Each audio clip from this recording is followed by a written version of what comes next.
그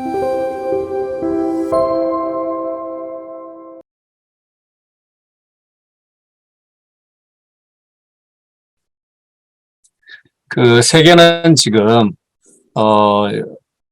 참 그 복잡한 그런 환경 속에 놓여 있는 것 같습니다. 여러분도 잘 아시다시피 미국 중심의 어떤 그 자유주의적인 국제 질서에서 이제 벗어나서 새로운 질서를 만드는 과정 중에 있다라고 생각이 되는데요. 우리 한국은 아무래도 미국 중심의 어떤 그런 그 정보 그리고 그 질서 속에서 오랫동안 살아왔기 때문에 어떻게 보면 편식을 좀 하고 있는 것이 아닌가 정보에 있어서 그런 생각이 들고요. 지금 세계는 아마 그 크게 다양한 그 미래를 향한 비전 혹은 그 세력권의 각축장이 아닌가 싶습니다. 그래서 미국은 이제 양대 진영론을 얘기하고 있고요. 그래서 민주주의 세력 대 권위주의 세력의 대립이다. 이렇게 얘기를 하고 있고, 다행히도 이제 우크라이나 러시아 전쟁 이후에 서구 유럽 국가들이 뜻밖에도 혹은 생각보다 훨씬 더 대러 결집을 위해서 미국과 적극적으로 협력하는 그런 양상을 보여주고 있습니다. 그런데 중국은 생각이 좀 다른 것 같아요. 중국은 아마 공식적으로 이야기한 건 아니지만 제가 보기에는 천하삼분론적인 관점에서 이 세상을 바라보는 것 같습니다. 그래서 전혀 다른 비전과 전혀 다른 목표를 가지고 그 지금 나아가고 있죠. 중국은 미국처럼 그 양분론적인 입장보다는 미국 중심의 세계, 그 다음에 중국 중심의 세계, 그리고 그 밖에 이제 그 각각의 자율성을 가지고 있는 소유럽 강대국들과 혹은 그 밖의 다른 국가들의 삼각구도. 이건 아마도 1960년대 중국의 중간지대론과 좀 흡사하지 않을까 이런 생각을 하는데요. 거기에서 이제 누가 중간지대에 대한 영향력을 더 확대하느냐의 그 싸움으로 보고 있는 것 같아요. 그래서 중국은 미국과 서방이 만들어 놓은 세계 질서, 그 다음에 유엔 중심으로 하는 그 규범과 제도들을 지칭하는 국제 질서, 그리고 이제 새로이 부각되는 어떤 그 글로벌 질서, 신흥 안보 문제죠. 로 구분을 하고 있고요. 그래서 세계 질서는 극복의 대상이고, 중국은 유엔 질서 속에서 다수를 점하는 가운데 자신이 중심이 된 어떤 새로운 세계 질서의 개혁, 이걸 꿈꾸고 있는 것이 아닌가 그런 생각이 듭니다. 그리고 글로벌 질서는 결국은 미국이나 다른 국가들과도 협력을 할 수밖에 없는 그런 이슈고, 여기에서 중국은 점차 자신이 보다 더 주도적인 그 입장을 취하려고 노력하는 중이다. 이렇게 해석하면 될 것 같고요. 러시아는 뜻밖에도 그 중국 중심의 질서 하위 체계로 들어가는 것을 거부하고 세계는 결국 4대 영향권이 있어라고 이렇게 얘기를 하는 것 같습니다. 즉 러시아 자신의 영향권을 존중해 달라는 거죠. 그래서 러시아는 미국 중심, 중국 주도, 그다음 러시아 영향권, 그다음 서유럽 영향권으로 분할하는 전통적 지정학 어떤 정치를 다시 부활시킨 것이 아닌가 이런 생각입니다. 근데 물론 이제 여기에서 한국의 주류의 시각은 미국의 프레임을 일단은 수용하는 것 같습니다. 그래서 미국과 일본 서구대, 중국과 러시아, 그다음 이를 추종하는 국가, 북한을 포함해서 이런 대립의 구도로 가고 있다라고 이렇게 아마 인식을 하고 있는 것 같고, 이번 윤석열 대통령의 그 3월 6일 조치도 이러한 프레임 속에서 나타나왔던 귀결이 아닐까 그런 생각이 듭니다.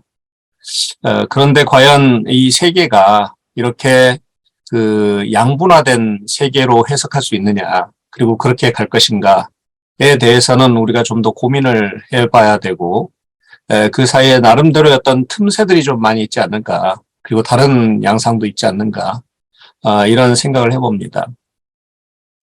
그래서 향후 세계 질서는 결국은 미국과 중국 혹은 다른 국가들이 서로 치열하게 경쟁을 하다가 그 비용을 감당하지 못하고 타협과 복합적인 다극화로 갈 것인지, 아니면 정말 미국이 지금 이야기하는 대로 민주주의 대 권위주의의 어떤 신냉전의 구도로 갈 것인지, 아니면 어느 강대국도 현재 새로운 질서를 감당하지 못하고 혹은 수립하지 못하고 혼돈의 시대로 가게 될 것인지, 여전히 저는 그 불확실하다라는 생각을 합니다.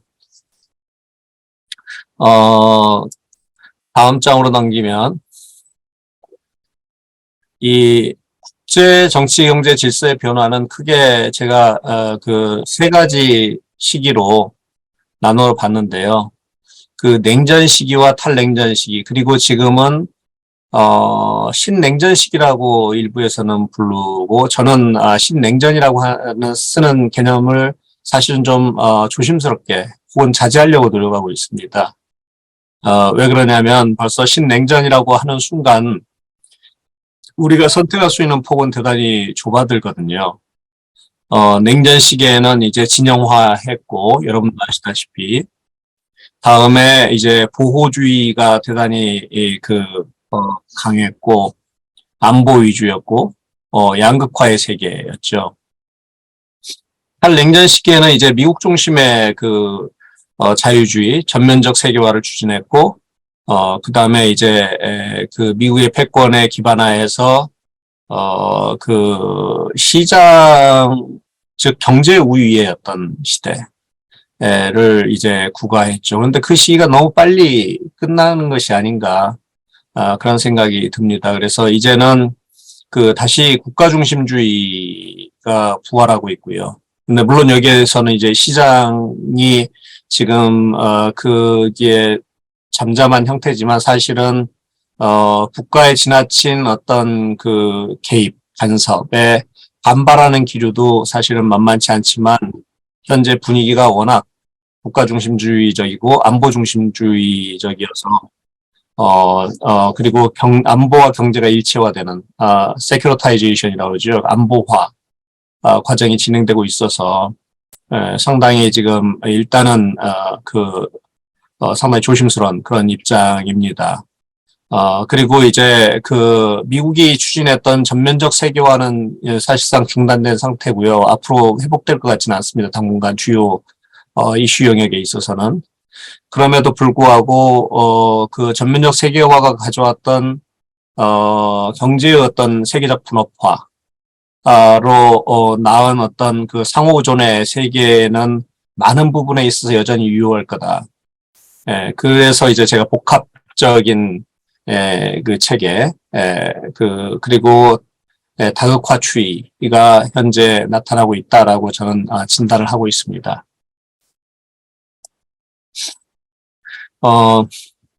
미중 전략 경쟁 시기에 미중 관계의 변화를 보면, 그 이전에는 미국은 중국을 과소평가한 것 같습니다.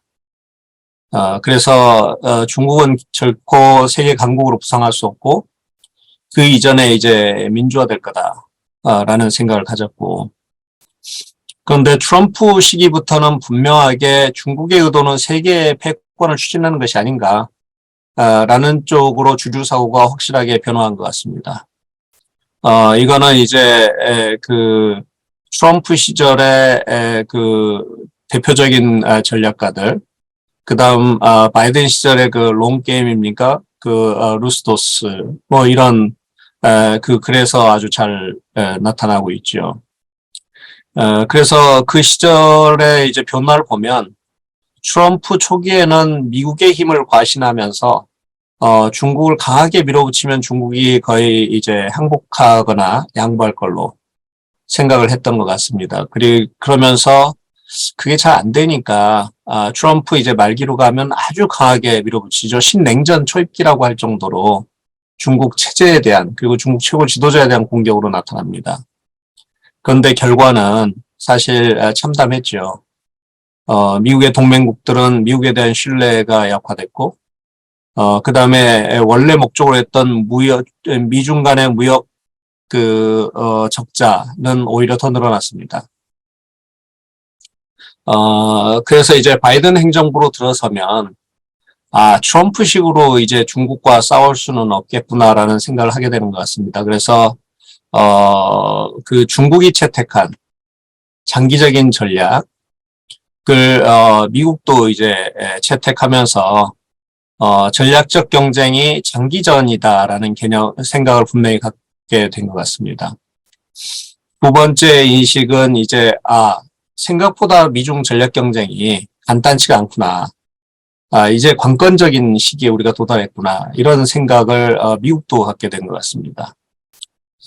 따라서 바이든 행정부는 자신의 혼자의 힘으로 이 추세를 역전시키기엔 너무나 버겁다. 따라서 동맹국들을 동원해서 최대한 중국의 부상을 억제하겠다는 생각이 강한 것 같고요. 그 과정이 지금 시작되고 있는데, 근데 문제는 미국 국내 정치 변수가 있어서 내년에 2024년이지 않습니까? 대선이 있습니다. 그때 우크라이나 러시아 전쟁으로 인해서 세계적인 어떤 공급망의 왜곡, 그 다음에 이제 인플레이션이 가속화되는 가운데 중국과도 적대 관계로 돌입하면 제가 보기에는 바이든은 재선되기 어려울 것 같습니다. 따라서 미 민주당의 입장에서는 적어도 미국 대선 이전에 어떤 형식으로든 간에 중국과의 관계를 안정화시키는 것이 도움이 되는 상황이고요. 공화당의 입장에서는 최대한 중국을 흔드는 것이 내년 대선에 도움이 될 겁니다. 따라서 이러한 두 기류가 지금 아주 팽팽하게 지금 서로 긴장 관계를 미국 국내에서도 유지하면서 이는 곧 대중정책, 그 다음에 대외정책의 어떤 긴장으로 나타나게 되죠. 그러면 이제 대선 이후에는 어떻게 될 것인가? 현재 추세로 봐서는 바이든 대 결국은 트럼프의 대결이 되지 않을까? 이런 생각이 들고요. 물론 이제 론 드산티스라든가 플로리다 주지사 같은 분이 대단히 강한 지지층을 형성하기 시작했는데 결과는 물론 봐야겠지만, 그렇지만 이들의 대외 정책, 대중 정책과는 오히려 트럼프보다 더합니다. 더 강경하고요. 네, 그렇다고 이들이 또 국제관계 전문가도 사실은 아닙니다. 그래서 아마 상당한 파란이, 그러니까 예상되는 그런 상황입니다. 그래서 이것이 신냉전으로 본격적으로 몰고 갈지, 아니면 이 혼돈 속에서 결국은 현실적인 세력, 영향력의 약화를 인정하고 G제로 혼돈, 네, 세계로, 아니면 다극화로 급격하게 이행하는 그런 상황을 맞이할지는 여전히 좀 두고 봐야겠습니다. 단 공화당과 민주당이 누가 집권하냐에 따라서 반중 정서는 분명한데, 그리고 대중 경쟁 정책은 지속될 건 분명한데 그 결과는 상당히 다를 거다라는 생각을 해봅니다. 미중 전략 경쟁 시대라고 우리가 이렇게 얘기하는데, 여러분 길게 설명하진 않겠습니다. 여러분들이 다 아시는 내용이라서 전략적 협력에서 전략적 경쟁으로 명백하게 이제 미중 관계를 전환시켰고요, 트럼프가. 그 다음에 이제 설명한 대로 바이든 행정부는 신냉전 상황까지 묘사됐던 트럼프의 대중정책이 사실은 실제적인 효과는 없다라는 인식하에서 이제 중국이 가장 취약하다고 생각하는 영역들을 집중적으로 억제하고 공격하는데, 결국은 동맹들과 함께 힘을 합쳐서 새로운 중국을 억제하는 어떤 체제, 구축하자. 이게 이제 기본 생각인 것 같습니다.